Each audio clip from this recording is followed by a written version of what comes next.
Let us see how we can access elements from the list. We can access a particular element in a list by using L of index like this. Index starts with 0. We can also pass index and length up to which we want to access elements using L of index colon length. Index can be negative and it will provide elements from the end. We can get last n elements by using L of minus n colon like this. Let us see few examples. In this case, I am creating a list by name L with 10 elements.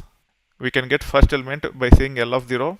You can get elements from third to fourth by saying L of 2 colon 4. So in this case, 2 represents third element because the index starts with 0. However, 4 represents length up to the element you want to see. So in this case, it will just display these two elements.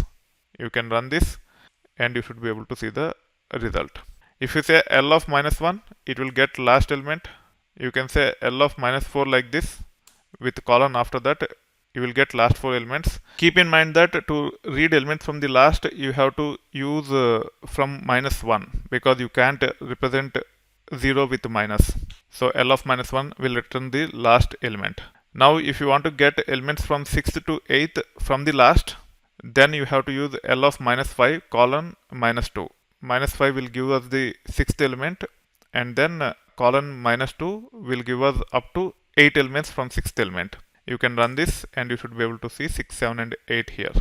Let's take few examples which we typically use as part of our day-to-day usage. Let's talk about unique IDs such as SSN or Aadhaar. I am creating two variables UID1 and UID2. You can run this and it will take care of creating both these variables. However, the type of these variables is string, not list. However, string is nothing but list of characters. You can validate by running type on one of the variables or objects. You can see that the type of UID1 is nothing but str and str is nothing but list of characters. Str stands for string. Typically, we want to get last 4 digits from our unique IDs for validation purposes when we get calls from the phone from customer care. So you can actually use -4 like this on our UID elements and you should be able to get last 4 digits. Let's run these things and we can see that we are getting either last 4 digits or last 4 characters.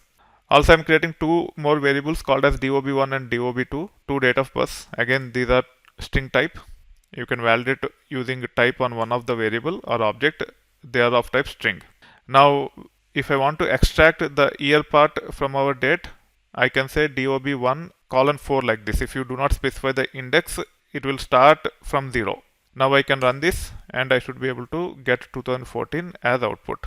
Now if I want to get the month part, the month starts at 6th character and hence I can say 5 like this and then colon 7 because the length of the string up to this 0 is nothing but 7 or up to the 1 in 11 is nothing but 7 and hence I can say 5 colon 7 like this to get month part of the date.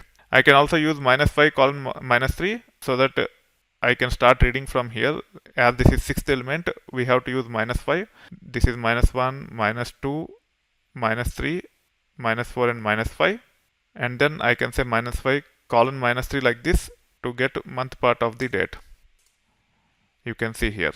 This is how you can leverage the subscript notation to access the elements from the list. As a string is a special type of list, we can perform all these operations on top of string as well.